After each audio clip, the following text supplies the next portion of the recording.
పేదవాడి కడుపు కొట్టే పని కానీ నికృష్టపు సెటిల్మెంట్లు కానీ మేము చేయలేదు.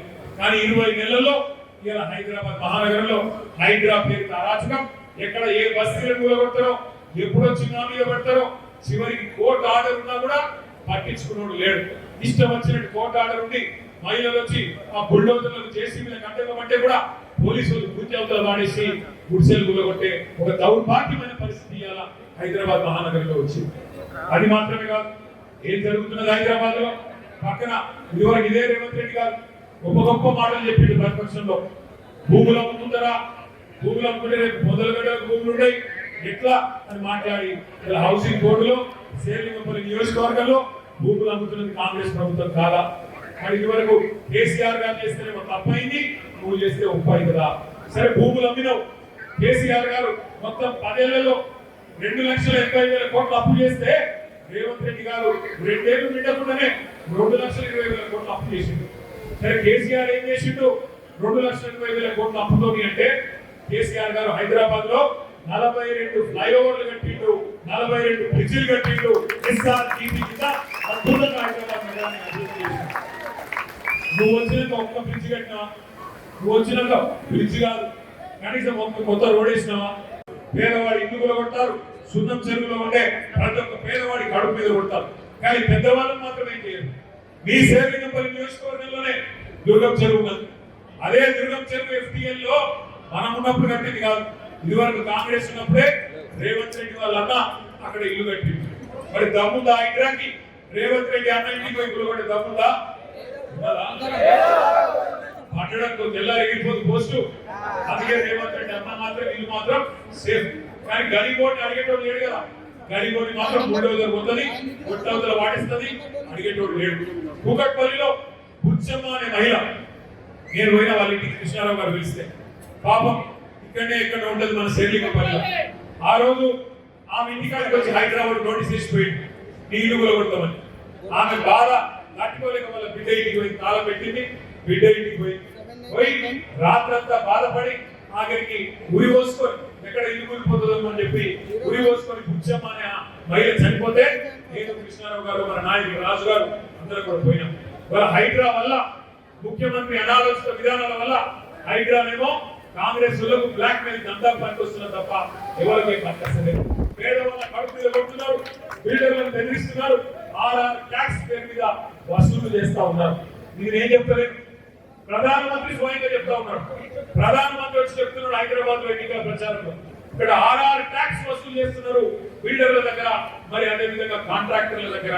నేను అడుగుతా ఉన్నా సోదరుల, 10 ఏళ్ళ పైసలు కేసీఆర్ గారు 2,80,000 కోట్లు అప్పు చేస్తే హైదరాబాద్ 4 మూలల 4 బ్రహ్మాండమైన hospital, Telangana institute of medical sciences LB Nagar లో ఒకటి, అల్వార్లో ఇంకోటి, సనత్ నగర్ లో ఒకటి, మీ గచ్చిబౌలిలో ఒకటి, 4 బ్రహ్మాండమైన హాస్పిటల్ కట్టిండు. నిమ్స్ కొత్త హాస్పిటల్ 2,000 పడకల ఆసుపత్రి నిర్మాణంలో ఉన్నది. మరి కేసీఆర్ గారు 4 కొత్త హాస్పిటల్ కట్టిండు. నువ్వేం చేసినావు? అప్పు చేసి కేసీఆర్ ప్రభుత్వం 73,000 కోట్ల రూపాయలు ఆనాడు 70 లక్షల మంది రైతుల ఖాతాల్లో బ్రహ్మాండంగా రైతు బంధు రూపంలో ఇచ్చింది. నువ్వేం చేసినావు? కేసీఆర్ ప్రభుత్వం 200 రూపాయల పెన్షన్ 2,000 రూపాయలు చేసి పేదవాడిని ఆదుకున్నది. కేసీఆర్ ప్రభుత్వం 15 లక్షల మంది ఆడపిల్లలకి లగ్గాలు చేసి ఒక మేనమామలాగా 1,116 రూపాయలు వాళ్ళ ఖాతాలో వేసింది. కేసీఆర్ ప్రభుత్వం 14 లక్షల మంది బాలికలకు వాళ్ళ పిల్లలకు కేసీఆర్ కిట్లు అందించింది. ఇవన్నీ కేసీఆర్ గారు చేశారు. 23లో కూడా హైదరాబాద్ లో ఒక్క సీటు కూడా కాంగ్రెస్ ఇవ్వకుండా మొత్తం గులాబీ జెండానే ఎగరేసింది. మీ శేర్లింగంపల్లి నియోజకవర్గంలో కూడా బ్రహ్మాండమైన మెజారిటీ ఇచ్చి మీరు ఎమ్మెల్యే గారిని గెలిపించారు. పక్కన కూకట్పల్లిలో 72,000 ఓట్లతో ఇక్కడ కృష్ణారావు గారు, అవతల పక్కన కుట్టులాపూర్లో వివేకానంద గౌడ్ గారు 85,000 ఓట్లతో వివేక్ గౌడ్ గారిని అక్కడే గెలిపించుకున్నారు. మొత్తం హైదరాబాద్ లో ఏ ఒక్క చోట కూడా రెండో ఆలోచన లేకుండా అఖండమైన మెజారిటీతో హైదరాబాద్ ప్రజలు బ్రహ్మాండమైన గెలిపించారు. కానీ ఏం జరిగింది? హైదరాబాద్ లో మీరందరూ చైతన్యవంతంగా ఆలోచించి అభివృద్ధిని చూసి, సంక్షేమాన్ని చూసి, కేసీఆర్ నాయకత్వాన్ని చూసి మీరు ఓటేసినారు. ఎమ్మెల్యే గారిని చూసో ఇంకోటి చూసు కాదు. కేసీఆర్ ముఖ్యమంత్రి ఉండాలి, కేసీఆర్ ఈ రాష్ట్రాన్ని నడపాలి అనే ఆలోచన. కానీ జిల్లాలలో కాంగ్రెస్ పార్టీ పెట్టిన ఆశలు, కాంగ్రెస్ పార్టీ ఏదైతే అరిచేతిలో వైకుంఠం చూపెట్టిందో దాన్ని కొంతమంది మన సోదరులు నమ్మినారు.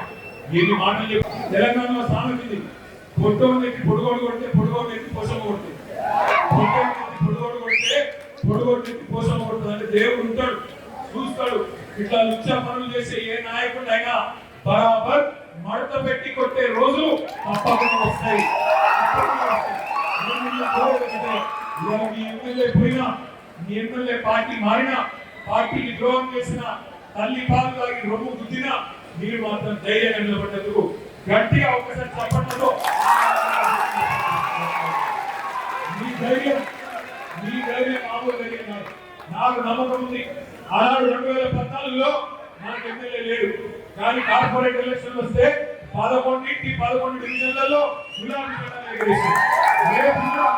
రేపు కూడా ఎమ్మెల్యే ఎలక్షన్ వస్తే సుప్రీంకోర్టు మొట్టికాయలు వేస్తున్నది కాబట్టి, స్పీకర్ గారికి తప్పదు కాబట్టి ఉప ఎన్నికలు ఎట్లా వస్తాయి, 3 నెలల 6 నెలల అనేది పంచాయతీ కంటే ఏం లేదు.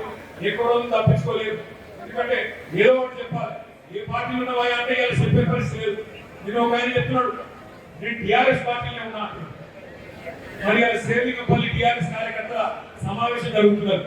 ఈయన సిపాయి మహానగరంలో ఉంటే ఎందుకు రాలే ఇక్కడికి? మరి మీ ఎమ్మెల్యే నిజంగా టీఆర్ఎస్ లో ఉంటే ఎందుకు రాలే? రావాలి కదా. వస్తుందా? వచ్చే ధైర్యం ఉందా? ఈ సమాజంలో చేసుకోవాలి. కానీ కేసీఆర్ గారి ప్రభుత్వంలో పేదలు ఎక్కడైనా ప్రభుత్వ భూముల్లో తెలుసో తెలియకో ఒక గుడిసె వేసుకుంటే, ఒక చిన్న గూడు కట్టుకుంటే 1,00,000 మంది పేదవారికి పట్టాలిచ్చి వారిని కడుపులో పెట్టుకొని చూసుకున్నది కేసీఆర్ ప్రభుత్వం. జీవో నంబర్ 58 ద్వారా, జీవో నంబర్ 59 ద్వారా కడుపులో పెట్టుకొని చూసుకున్నది పేదవారిని కేసీఆర్ ప్రభుత్వం. 200 రూపాయల పెన్షన్ ఉంటే దాన్ని 2,000 రూపాయలు తీసుకున్నాం. అట్లాగే ఎన్నో సంక్షేమ కార్యక్రమాలు. పేరుకి ఆడబిడ్డ పెళ్లి చేసుకుంటే 1,00,000 రూపాయలు మరి కళ్యాణ లక్ష్మి పేరుతో షాదీ ముబారక్. సర్కారు దవాఖానకు పోయి ప్రసూతి అయితే కేసీఆర్ కిట్ల పేరుతో ఆ బిడ్డకు మరి పుట్టిన తల్లికి సౌలభ్యం. అట్లాగే ఆడబిడ్డ పుడితే 13,000, మగ పిల్లడు పుడితే 12,000. ఎన్నడూ కూడా కులం మతం పేరు మీద రాజకీయం చేయలేదు, ప్రాంతం పేరు మీద రాజకీయం చేయలేదు కేసీఆర్ ప్రభుత్వం. ఏం చేసినాం మనం అన్నారు? ఆడపిల్లలుంటే దసరా బతుకమ్మ వస్తే హిందూ స్త్రీలు అయితే, హిందూ ఆడబిడ్డలు అయితే వారికి బతుకమ్మ ఒక కానుక, బతుకమ్మ చీర రూపంలో ఉండేది. అదే ముస్లిం పేదలైతే రంజాన్ తోఫా